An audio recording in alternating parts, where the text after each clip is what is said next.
तकरीबन 4 महीने हो गए इस हुकूमत को बने हुए। इस हुकूमत की परफॉर्मेंस हम गिन लेते हैं। इस हुकूमत की सबसे बड़ी परफॉर्मेंस है कि एक ऐसा बजट दिया जो टोटल अवाम दुश्मनी पर मबनी था। उस बजट ने इस पूरी कौम का नाक में दम कर दिया। इस हुकूमत का दूसरा बड़ा क्रेडिट है कि पाकिस्तान के अंदर महंगाई के अंबार लगा दिए। PDM 1 देख लें, PDM 2 देख लें, महंगाई की रेशो कहाँ से कहाँ पहुँच गई। तीसरा क्रेडिट ये है कि बिजली जो पहले ही हमारी एक्सेस से बाहर थी, अब वो कई गुना महंगी हो चुकी है। और आज गुजरांवाला में एक ऐसा अफसोसनाक वाक़या हुआ है कि बिजली के बिल के ऊपर वो भाइयों के दरमियान झगड़ा और एक भाई ने दूसरे भाई का गला काट दिया, यहाँ तक नौबत आ गई है। उसके बाद एक बड़ा क्रेडिट इस हुकूमत का ये है कि मुखालफिन को रगड़ दो, मुखालफिन को जान से मार दो, सफ़ा हस्ती से मिटा दो, ताकि ना कोई आवाज़ उठाने वाला रहे, ना कोई बोलने वाला रहे, ना उन पर तनकीद करने वाला रहे। वो स्याह सफ़ेद जो करे वो चलता रहे। ये इस हुकूमत की अब तक की परफॉर्मेंस है। और दूसरी जानब जो सियासी जमातें जो अपोजिशन के अंदर पार्लियामेंट के अंदर बैठी हैं, उनके दफातर सील कर दें, उस जमात के ऊपर पाबंदी लगा दें, उस जमात के लोगों को गिरफ्तार कर लें, किसी के ऊपर साइबर एक्ट के तहत मुकदमा दर्ज कर दें, किसी के ऊपर दहशत गर्दी के मुकदमा दर्ज कर दें, किसी को जनाब सब वैसे ही गुम कर दें। ये इस हुकूमत का टोटल जो है ना मतमा नज़र है। और उसी की वजह से देखें, रऊफ हसन को गिरफ्तार किया गया, एक सोशल मीडिया का वहाँ पर नौजवान था, उसको गिरफ्तार किया गया। बाकी और भी बहुत सारे नाम सामने। उसके अलावा खवातीन, कुछ 6-7 खवातीन के बारे में पता चला, उनको भी गिरफ्तार करके तो थाने में शिफ्ट किया गया। उसके बाद दिल नहीं भरा तो उनके दफ्तर को सील कर दिया गया। और उसके ऊपर दफ्तर के ऊपर क्या इल्ज़ाम है, वहाँ की मेट्रोपॉलिटन कॉरपोरेशन ये इल्ज़ाम लगा रही है कि दफ्तर के अंदर जो लाइफ सेविंग जो इंतजाम होते हैं वो नहीं है, फायर और सेफ्टी के।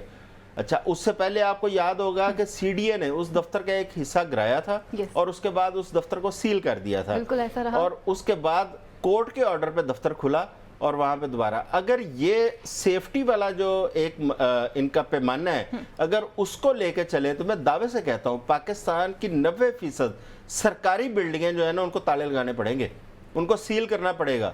उनके अंदर सेफ्टी के इंतजामात का, सरकारी दफातर की मैं बात कर रहा हूँ, उनके अंदर सेफ्टी के ये हालात है। आप अभी चले जाएं लाहौर में AG ऑफिस में चले जाएं, आप रेवेन्यू डिपार्टमेंट में चले जाएं, आप किसी डिपार्टमेंट में जाएंगे, आपको वहाँ पे सेफ्टी मेजर्स नज़र नहीं आते उन बिल्डिंगों के अंदर। अच्छा, वहाँ पे हज़ारों लोग रोज़ाना आते जाते हैं, क्या उनकी ज़िंदगी अजीज़ नहीं है? एक वो दफ्तर जहाँ पे सियासी कारकुन आते हैं, और आते भी गिनती के लोग हैं सियासी जमातों के जो उनके दफातर होते हैं, जी बिल्कुल, उसके अंदर इस बुनियाद पे दफ्तर को सील कर देना, ये तो सरासर एक आप उसको बायस्ड होकर आप कार्रवाइयाँ कर रहे हैं। एक जानब आप कहते हैं कि हमने तमाम पार्टियों को साथ लेके बैठना था, हमने पाकिस्तान के सियासी हालात को ठीक करना था, हमने मुआशरत को ठीक करना था। दूसरी जानब हुकूमत का आप देखें कि ये है। अच्छा, अब वो कह रहे हैं कि ये प्रोपेगेंडा कर रहे हैं, इलेक्शन से पीछे चले जाएं, हुकूमत के ये जो इस बरसरे इक़्तिदार है हमारे वज़ीर आला, वज़ीर आज़म, बाकी इन्होंने टोटल इलेक्शन 9 मई के बयानिए पे लड़ा, क्योंकि इनके पास अपना सियासी बयानिया नहीं था। आज फिर हुकूमत चला रहे हैं 9 मई के बयानिए पे। भाई आप अपनी परफॉर्मेंस की बात करें, आप बताएं कहाँ इस कौम को रिलीफ दे दिया, कहाँ इस कौम को सांस आ गया, आप उसकी बात करके बताएं। आप 9 मई के पीछे छुपने की कोशिश कर रहे हैं। 9 मई के मुल्ज़मान जाने, हमारी अदालतें जाने, क्योंकि उन्होंने जो भी उन्होंने किया है वो अदालतों में कानून के मुताबिक वो भुगतेंगे। आप अपनी सियासत जो कर रहे हो, आप 9 मई के पीछे क्यों छुप के अपनी सियासत कर रहे हो? सामने आके अपनी परफॉर्मेंस, अपनी गवर्नेंस की बात करें। रोजाना लाहौर शहर के अंदर डकैती की यहाँ पे सैकड़ों वारदातें होती हैं, कौन उसका जवाबदेह है? लाहौर के अंदर लॉ एंड ऑर्डर की इतनी बुरी हालत का कौन जवाबदेह है? हुकूमत जवाबदेह है। तो आप उसकी बात नहीं करेंगे, आप ये बात करेंगे जी 9 मई ये था, लिहाजा उस जो है ना सियासी जमात, उसको आप बैन कर दें, उसके लीडर को आप नाअहल कर दें। अच्छा, क्या हो जाएगा? अगर फर्ज करें एक जमात जो है उसको पाबंदी लग जाती है, उसका क्या होगा?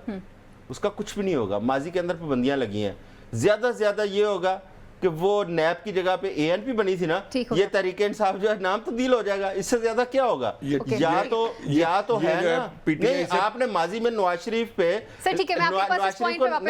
नवाज शरीफ को आपने नाअहल किया था, अदालत ने किया था, इलेक्शन नहीं लड़ा, आप उसने लड़ा है ना, अभी अहल हो गया है ना, अदालतों ने किया है ना। तारीख ने, हमारी हिस्ट्री ने ये बताया कि ये उसका रिजल्ट आता है।